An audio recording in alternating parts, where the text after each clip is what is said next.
they are showing signs that they're apparently not showing signs. You know, I love you, but this is just drinking the Kool-Aid right now. Quite a yarn here. Yeah. Well, look, you know what? There's only so many times you can talk about change and then change doesn't happen, right? What does change look like? Does change look like ownership change? Maybe. It might. Because I got to think he's getting sick of it. Like he's a huge fan and wanted to support the community and the city and owns the Bills too, and has done a wonderful thing in a way. Yeah. But I don't know. Well, this just gets into deep Sabre talk, and nobody cares. They sell that team. The next guy buying it don't want to operate in Buffalo. No, you don't think so? Well, not with that building, right? No, that building is not ideal, and there's not enough. Again, boring Buffalo. There's not enough corporate money in Buffalo to make a real. So unless you have the Chipman family who own the Jets, right? Yeah, part of it. David Thompson is the big owner. Yeah, and they're just going whatever. It doesn't matter. Yeah, that's not a financial decision. Like you're going to see increase probably just because of time. The franchise value might go up, but unless you're going deep playoff runs, and even then, I don't know what kind of revenue you're generating to pay your bills. Like I think that's a loss lead. And some of these guys own these places to lose money. And I don't give it. It's not my business. But if you're operating as trying to make money on this thing, and I don't know who's buying the team in Buffalo that has enough money to just need the write-off. Yeah. I think it's a big problem. It could be, and then that trickles down too, right? You saw the comments from Tage Thompson earlier in the year. They still haven't got Alex Tuck signed, and it's super quiet on that front. That's Alex Tuck is it's a big part of moving forward. If you're a Sabres fan, I would think, because I wonder about that. I'm interrupting you because I'm passionate about the Sabres. I think Tuck's hurt all the time, and those fans are sick of it. They like him and they want him, but they dumped Eichel, and he was a big piece of it, and they like how he plays. But if you heard all the time, what are we talking about? Now we're just rewarding another guy for sticking around, getting older, and not being able to contribute. Yeah, and then look, I think Tuck would obviously he's willing to entertain the idea of staying there long term, but I also don't think that he's opposed to you want to play this out, I'll go to free agency and I'll make my decision accordingly.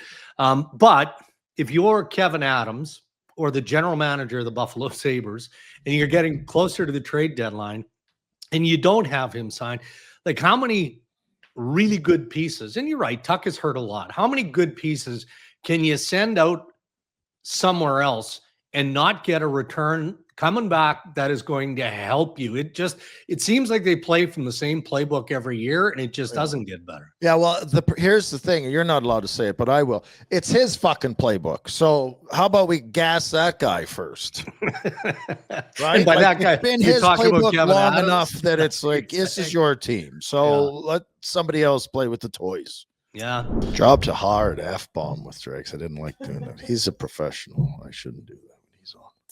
The Sabres do it to you. Oh, I am passionate about the Sabres and the Bills.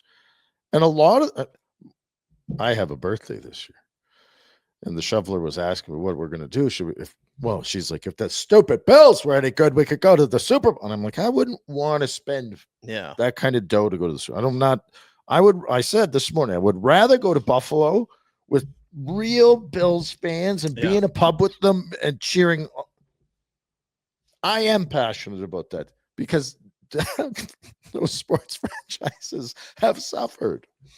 And I mean, the Sabres haven't been that good. They've suffered one. They lost early in their franchise history. Mm-hmm. And then we lost in 99 and got absolutely screwed. We didn't know if you're going to win the cup or not. But that's a long time for people that are blue-collar people that shell out that kind of money. And that's the only life they're interested in is their sports teams doing well. And this is the product. It's probably a little bit of a look inside for people that are here, that are Flames fans. And what are we? How many games into this season? Even in years, because it does feel, it feels like there's no hope of making the playoffs for the Calgary Flames. I think we're probably all Well, safe. Drake's brought it up with the Toronto Maple Leafs are a Yeah. 22%, 20%, something like that percent chance. I can't imagine the 32nd place team is higher. Yeah. So it's the Flames have missed the playoffs in previous years many times, but you've never had this feel, this vibe this early. This has been kind of what it's like in Buffalo For some, this is the 15th season. yeah. And there's maybe a year in there sprinkled in where you get to January or February and then a losing streak and then you miss. I don't know if they have typically it's kind of the norm. Had terrible starts, and they'll have a bit of a push and not be completely out of it, but realistically out of it. There has not been a lot of hope for 15 years. Yeah.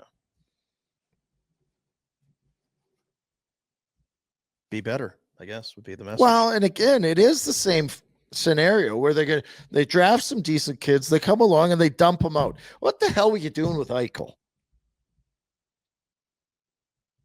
They got in a pissing match about a surgery where Eichel's right. And even any medical, you could have went around the world, and any high-end medical staff would have said, "No, this is the better surgery." What are you arguing with them about?